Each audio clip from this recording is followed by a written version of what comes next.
Good evening, ladies and gentlemen. We invite you to watch the English Chinese news on Central Television channel of Brunei Province. Yesterday, Prime Minister Phạm Minh Chính, head of steering committee of key projects and important national projects in the railway field, chaired a second meeting of the steering committee. In his opening remarks, Prime Minister Phạm Minh Chính emphasized that railways play a vital role in passengers and cargo transportation. However, railway development has received little attention over the years and has not matched the country's overall growth. With the spirit of historic effort days, 50 years since the liberation of the South and reunification of the country, the Prime Minister urged members of the steering committee, ministers, agencies, localities, and units to act with even more speed, even more boldness, to uphold their sense of responsibility and ensure the timely and high-quality implementation of the projects. According to forecasts for the banking sector, from now until 2030, a substantial amount of capital will be needed, approximately 35 to 37% of GDP, or about 4 to 5 quadrillion dong per year, to meet the needs of production and business development. Since the beginning of the year, credit for the economy has reached more than 16.2 quadrillion dong, a 3.9% increase. However, nationwide capital mobilization has only reached 15.6 quadrillion dong. The gap between mobilization and lending presents a challenge for the banking sector.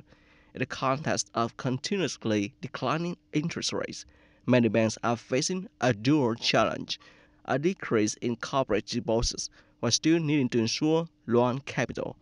Banks are now pushing the mobilization of idle money from seasoned payment accounts by optimizing the returns of non-term deposits. Several banks have managed to raise their non-term deposits rate to 30%, even 40%, helping to optimize capital cost and lower lending interest rates. The State Bank of Vietnam also continues to support long-term capital and enhance system liquidity. Yesterday, the People's Committee of my province held a special conference on administrative reform for April 2025. According to the Brunei Department of Home Affairs, the Brunei's 2024 administrative reform has achieved impressive steps. The PAR index reached 90.69 points, an increase of 3.65 points and an increase of 24 levels compared to 2023, rising to the first place of 8 out of 63 provinces and cities nationwide. Mr. Võ Tấn Đức, Deputy Secretary of Provincial Party Committee, Chairman of the Brunei People's Committee, said, "Today's conference is an opportunity for us to recognize and praise collectives and individuals that have made a positive contribution to improving the provincial PAR index in 2024. At the same time, it is also an opportunity for us to sit down and look at objectively the achieved results, analyze causes of limitation, and discuss the specific solutions."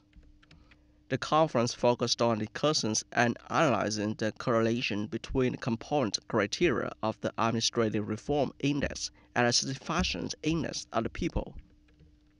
Ms. Lu Thị Hà, Vice Chairwoman of Vietnam Foreign Friends Committee of the province, said, "The index assessing the level of people's satisfaction on public administration is not improved in the past 3 years.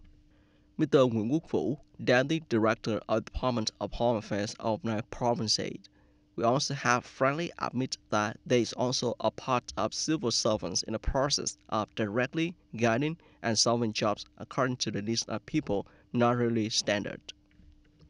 Concluding the conference, Chairman of the Brunei People's Committee, Võ Tấn Đức, asked the heads of departments, branches, and localities to focus on carrying out a number of key tasks, making Brunei a model of modern administration.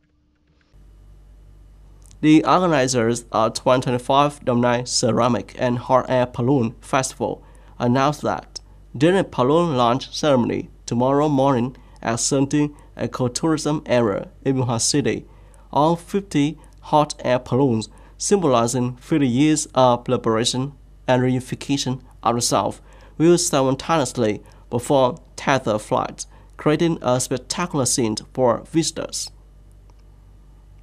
During the fourth-day festival, visitors will have the opportunity to participate in a free tether balloon ride, enjoying panoramic views of Bihar City and surrounding area from a height of no more than 50 meters. Additionally, there will be a designated area where visitors can explore the interiors of ride balloons. On the night of April 30th, a lantern night event will take place at Winfrey Park, where the balloons will be illuminated, creating a vibrant cultural space. There will also be performances of paragliding, ultralight aircraft, large-scale artistic kite flying, and brass band performances. The Department of Education and Training of the province has just sent a document to high school vocational training centers, continuing education, the Provincial Education and Training Center, vocational education institution have students studying high school education program.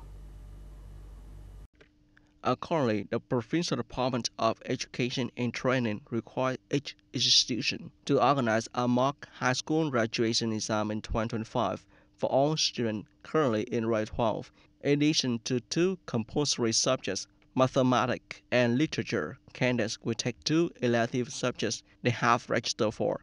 Each institution must establish council responsible for printing and duplicating exam paper, invigilating, marking, and processing exam results, with the head of institution serving the chairperson of the council.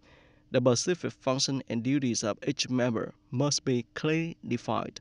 Although this is a mock exam, all procedures must operate as if it were the official exam.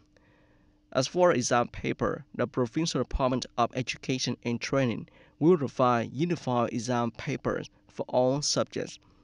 The exam is expected to be held over 2 days, May 9th and 10th, 2025.